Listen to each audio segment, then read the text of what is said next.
ainsi qu'une place coûtera 560 $ et 2700 catégorie 1. C'est une blague. Il y en a qui vont faire des crédits pour vivre cette Coupe du Monde aux États-Unis. Il y a 65 ans, une place pour la Coupe du Monde coûtait moins de 4 €. Aujourd'hui, le prix d'entrée le moins cher pour la Coupe du Monde 2026 est de 3609 €, soit plus de 7 fois plus que la finale du Mondial 2022 au Qatar. Avec l'argent restant de 2022, on aurait pu assister à 13 matchs de phase de groupe et à toutes les phases finales. Mais ce qui est vraiment préoccupant là-dedans, c'est pas que les billets soient les plus chers de l'histoire de la Coupe du Monde, c'est que si tu vas aller voir cette Coupe du Monde, va falloir que tu prennes en compte l'immensité du territoire, le coût de la vie et le fait qu'ils feront même payer les fan zones. Pour aller voir cette Coupe du Monde, faut se vendre un rein. Alors je me suis demandé qu'est-ce qui justifie une telle hausse des prix des billets. Et spoiler, la FIFA se fait des coronesses en or. Ce qu'il faut d'abord comprendre, c'est que celui qui fixe les prix de cette Coupe du Monde aux States, c'est pas le Trumpy, c'est rien d'autre que l'organisation sportive la plus puissante du monde, la FIFA. Parce que c'est elle qui est responsable de tout l'event. Et ils savent qu'ils ont pas intérêt de le rater cet event, parce que ça représente leur principale source de revenus dans leur chiffre d'affaires. Pour que vous vous rendiez compte, entre 2019 et 2022, la FIFA a généré 7 milliards d'euros de chiffre d'affaires, ce qui est le PIB de certains pays. Et 83% du chiffre d'affaires provenait de la Coupe du Monde du Qatar en 2022. C'est-à-dire que ce tournoi qui n'a duré que 29 jours a financé presque les 4 années de la FIFA. C'est complètement fou. Mais comme vous vous doutez, dans tout chiffre d'affaires, tout ne vient pas de la vente des billets. On va prendre l'exemple de la Coupe du Monde 2022. Comme la majorité des compétitions sportives, les deux plus grosses sources de revenus, c'est les sponsors et les droits télévisés. Dans le cadre du Mondial 2022, les droits télévisés ont été de loin la source de revenus qui a rapporté le plus. Parce que tenez-vous bien, ça a rapporté environ 2,5 milliards d'euros de chiffre d'affaires. Soit presque 50% de tout ce qu'a généré le tournoi. Et c'est pas surprenant. Parce que sur cette planète Terre, on est environ 8 milliards. À votre avis, combien de pourcentage de la planète a regardé un match de ce tournoi? C'est pas 30%, ni 40%, ni 50%. C'est 60% de la planète qui a regardé la Coupe du Monde 2022. C'est-à-dire qu'il y a eu 5 milliards de téléspectateurs. Je sais pas si vous réalisez. Alors vous vous doutez bien que les plus gros médias vont pas laisser une telle opportunité. Ils sont prêts à mettre beaucoup sur la table pour se payer les droits. Côté sponsor, ça a aussi rapporté beaucoup. Parce que selon la FIFA, ils ont apporté environ 1,5 milliard d'euros. Ce qui fait environ 30% du chiffre d'affaires. Donc vous vous doutez bien que quand Coca-Cola met des centaines de millions d'euros dans cette Coupe du Monde et que t'as le su qui cache leurs bouteilles, bah ça leur fait pas plaisir. Surtout qu'après il y a une chute en bourse. Et enfin on arrive à la partie billets qui représente seulement 15% du chiffre d'affaires, mais ces 15% ont quand même ramené 800 millions d'euros lors de la Coupe du Monde 2022. Ça fait aussi une coquette somme. Et là vous vous demandez c'est quoi ces 11% qui restent? Eh bien c'est la vente de licences, la vente de produits, de Panini, tout ça. Donc maintenant qu'on a le graphique de tout ce qu'a rapporté la Coupe du Monde 2022, quand on analyse le graphique de la Coupe du Monde 2026, il est complètement différent. Parce que déjà il va rapporter bien plus. On estime que cette Coupe du Monde se passant aux States, au Mexique, au Canada va rapporter environ 7,770 milliards d'euros, soit plus de 2,6 milliards d'euros par rapport à la 2022. Ce qui est dingue de cette croissance, c'est qu'elle est complètement répartie différemment. Parce que déjà, même si les droits télé représentent la plus grosse source de revenus, cette fois-ci elle ne représentera que 44%. Les sponsors, eux, tombent à 20%. Et les 11% dont je parlais, les licences et tout ça, eux passent à 2%. Le grand bond, comme vous doutez, c'est le sujet de cette vidéo, c'est la vente de billets qui, elle, passe à 34%. Soit plus du double de 2022. Ça devient la deuxième source de revenus la plus importante, il passe au-dessus des sponsors. Juste pour que vous réalisiez, ces 800 millions d'euros passeront à 3 milliards d'euros. C'est plus du triple. Et là, je vous vois venir. Vous allez me dire, c'est normal, il y a plus de matchs que celle de 2022 parce qu'il y a plus d'équipes. Alors oui, c'est l'un des facteurs. Sauf qu'en 2022, c'est joué 64 matchs. Alors qu'en 2026, va jouer 104 matchs. Donc ça peut pas être la seule raison que ça est multiplié par 4, sachant qu'on n'a même pas le double de matchs. Il y a d'autres facteurs là-dedans, qui sont tout simplement le prix de départ, mais surtout la mise en place d'un tout nouveau système de vente pour te faire raquer si tu vas aller voir cette Coupe du Monde. D'abord, on va commencer par le premier, les prix de base. Pour chaque match qui ont été annoncés, on a tous eu le sentiment que c'était trop élevé, comparé aux autres Coupes du Monde. Oubliez le football populaire, la Coupe du Monde 2026 sera réservée à ceux qui ont beaucoup d'argent. Regardez les prix pour la Coupe du Monde aux États-Unis, les gars.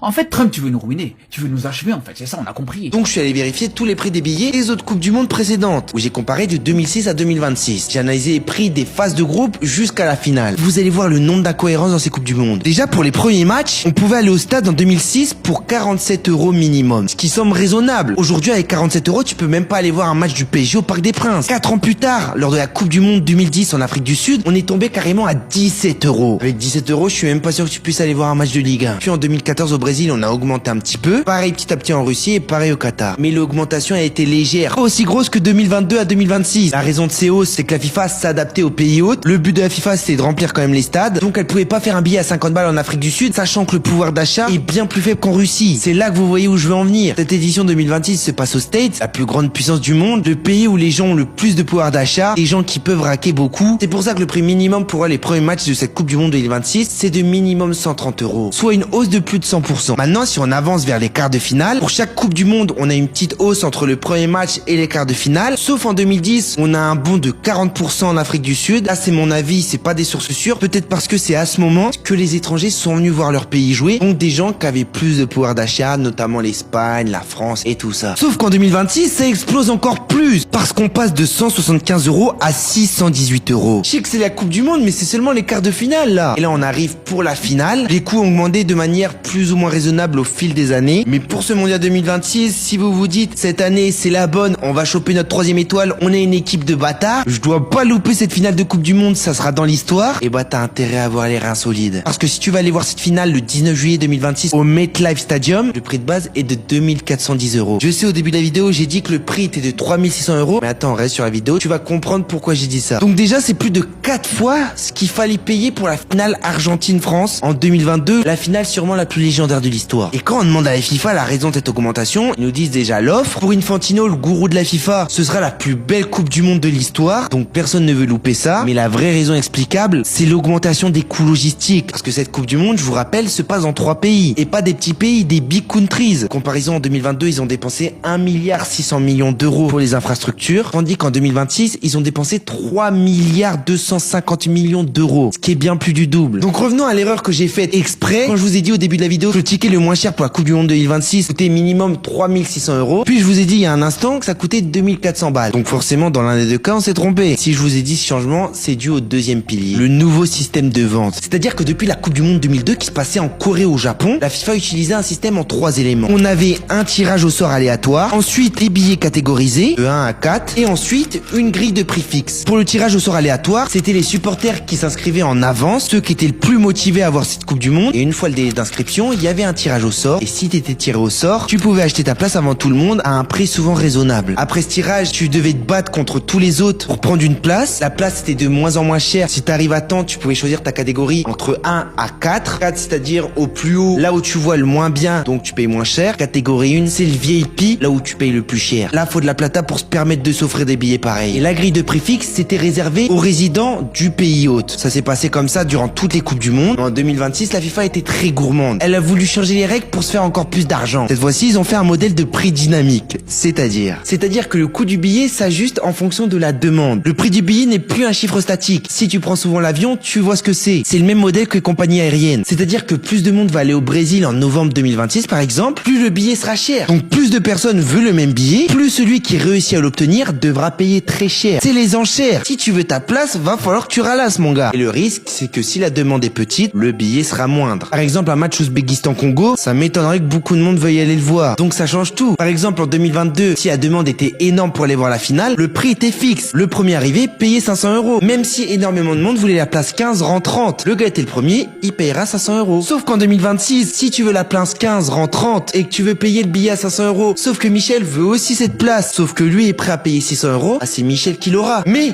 Jean-Luc, lui, veut aussi cette place, sauf que lui est prêt à payer 750 balles, et c'est Jean-Luc qui l'aura. Mais Émilie veut... Je m'arrête là, vous avez compris. La blague est trop longue, là ça devient lourd. Alors je m'arrête. Et c'est là que vous comprenez mon erreur. Quand je vous ai dit que le prix de base du ticket le moins cher pour la finale de la Coupe du Monde 2026 était de 2400, aujourd'hui il est passé à 3609 €, c'est parce que quelqu'un est prêt à payer ce prix. Et ça va sûrement augmenter en fonction de qui sera en finale. Et comme vous vous doutez, ça a fait polémique tout ça. Et la FIFA a répondu à cette polémique. Ils ont dit qu'en 2022, les gens ont payé très cher les places. Parce que là, les prix que je vous ai donnés, c'est les prix donnés par la FIFA pour la finale de la Coupe du Monde 2022. Par exemple, revenons à la place 15. Si c'est un Anglais qui a acheté la place 15 en 30 à 500 balles, mais qui se rend compte que son équipe n'est pas là, forcément il va le mettre en revente, sauf qu'il sait que la demande sera très forte, notamment du côté des Français et des Argentins. Et pareil, il augmentera en fonction de la demande. Sauf que dans toutes ces plateformes de revente où énormément d'argent s'est fait, la FIFA touche rien là-dedans. C'est pour ça que pour 2026, ils ont voulu changer les règles. Fallait qu'une partie de ce side business vienne dans leur poche. Donc la revente revente continuera d'exister, où la FIFA a créé sa propre plateforme de revente, où c'est full sécurité, ça sera la seule plateforme de revente autorisée, tout le reste ça sera des plateformes illégales, mais évidemment comme vous vous doutez ils font pas ça gratuitement. Dans chaque revente, elle prélèvera entre 30 à 15% de la commission de la revente. Quand c'est pour se faire de la moula, c'est des malins la FIFA. Et enfin le dernier argument de la FIFA pour contrer cette polémique, qui est solide, c'est que ce système de prix dynamique, c'est ce qui est fait dans la majorité des championnats aux States. Ticketmaster est la plateforme pionnière qui fait ça, c'est ce que fait la NBA, la ligue de baseball, et au-delà du sport, même pour les concerts ils font ça. C'est du business, quitte à décevoir leurs fans. Je pense que si on fait ça en France, les gens seraient très en colère. On l'a vu avec le concert de Céline Dion où justement là ils ont fait des prix dynamiques comme aux States, sauf que ça fait polémique en France. Au Royaume-Uni, certains artistes ont testé, ils ont perdu beaucoup de fans, ça n'en a pas valu le coup, du coup ils ont directement arrêté et sont revenus sur des prix fixes. Mais bref, pour la majorité des médias, ça reste une trahison envers les fans du football. Faut pas oublier que sans les supporters, la FIFA n'est rien. Si personne ne regardait le football, il y aurait pas d'argent. Au-delà des médias, c'est les fédérations qui sont très en colère, comme la fédération anglaise qui avait dit que si son équipe allait jusqu'en finale, un supporter devrait payer minimum 7000 € pour suivre tous les matchs de l'équipe anglaise. Je sais même pas s'ils vont attendre les huitièmes vu leur niveau claqué en ce moment, c'est que mon avis, mais leur colère est compréhensible. Enfin, si vous voulez aller voir plusieurs matchs de cette Coupe du Monde, va falloir que vous préparez un petit budget transport. Parce que contrairement au Qatar, où tous les stades étaient regroupés autour des uns des autres, il y avait une distance minimum de 55 km. Là, on aura des stades complètement dispersés, sachant que c'est dans 3 pays, dans 3